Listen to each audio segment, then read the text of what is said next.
Hi all, let's talk about the poem Languages by Sitanshu Yashaschandra. So his full name is Sitanshu Yashaschandra Mehta and he's a Gujarati poet, playwright and translator.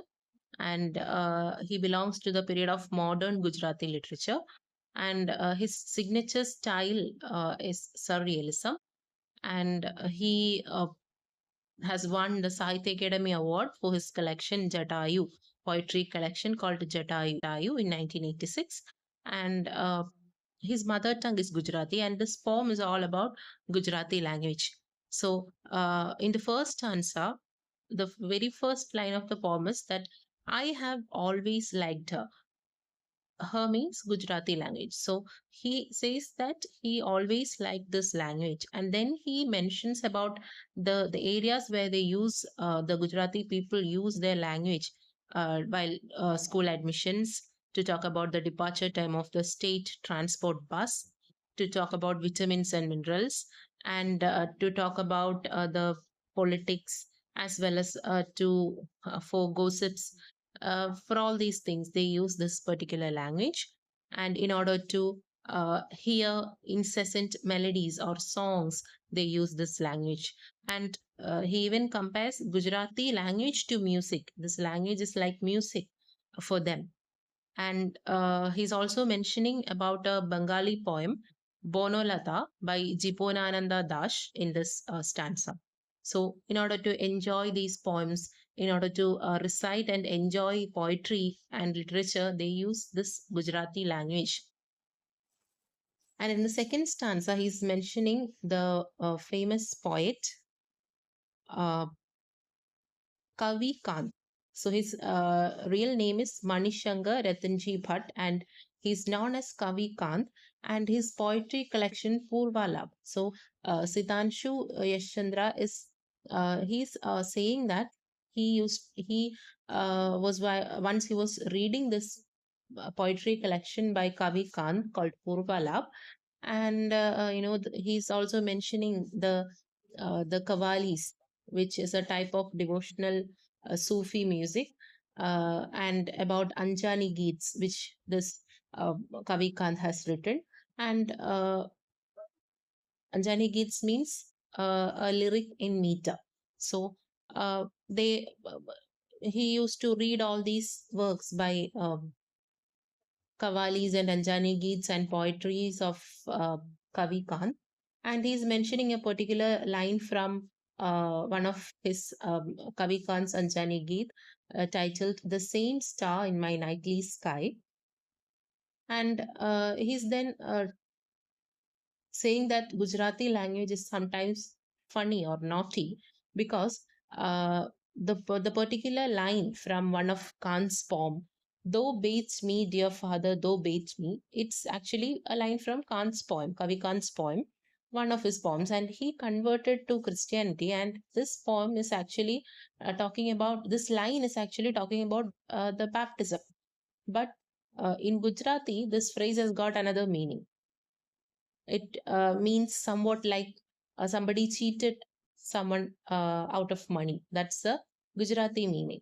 So he says that Gujarati language is funny and naughty because he says that he stopped reading. He took a pause from reading Kant's poem right there after reading this line, "Though bates me, dear father, though bates me," and he started laughing about it. And he also says that Gujarati language is even making fun of her dearest son, who's by dearest son, he means Kavi Kant, the poet. So uh, that is the second stanza. Now, moving on to the next. In the next line, he addresses Gujarati language as a mother, and he's asking the question, who is her most beloved son? Is she a mother to a speech disabled 16-year-old girl? On lonely evenings, when the girl is alone, this language uh, caresses the girl's hair in her silence.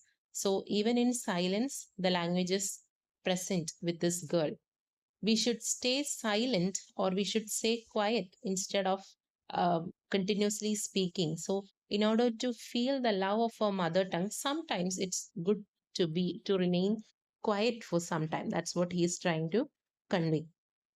Then he asks the question, how was she born? How was Gujarati language born? And then he's mentioning two dohas. Dohas means the two-line verses in poetry, and he's mentioning these verses. Shooing away the crow, suddenly she saw her loved one, which celebrates the arrival of this woman's husband. And the next one is, it was good, O sister, that he was killed in a battle. Otherwise, it would have been a shame if he was defeated and he reaches alive to his place. It would have been a shame for him. So that is the meaning of the second doha. So he's mentioning these dohas, and he's thinking that, was this language born out of the love this couple had for each other? Was this language born out of love? That's what he's asking here. Now, uh, another question he uh, puts forward is, was she born an orphan? He's asking, was this language born an orphan? Because he cannot find the beginning of the language, where this language began, or the birth of this language. She transcends all beginnings. That's what he says. And uh, the tales of the joys and sorrows, and of bitterness and sweetness, they all existed from the very beginning. Nobody seems to have created it. These are all already there. So this language is beyond all beginnings. That's what the poet says. Now, he compares this language to Amrit, and he says that you can call this language, this Amrit, as Mandagini, Ganga, or Hooghly, as whatever you like. And if you're confused, then call it sea, the sea, because just like the sea, the language, this language is vast and endless, and we cannot find the beginning and end of this language. Now, he says that they used to talk about the Gujarati people. They used to talk about bittersweet things in the verandas and in restaurants. And sometimes they speak something, and their gestures mean something different. So, on every phases, or on these places like verandas and restaurants, wherever they gather, they speak this language, and they use this language to uh, bring out their emotions. That's what he says. So, and he says that speech sometimes covers the truth, like a look on your mother's eye, and like the tone of your father's voice. Speech sometimes covers the truth. So we may think something and we may speak something, just like the look on a mother's eye, and like the tone of a father's voice. And then he states that language is actually the way we speak, and the it's not about the words, it's also the way we speak, how we express it.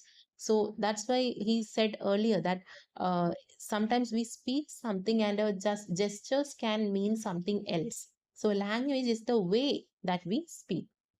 We can find a full man in each word spoken.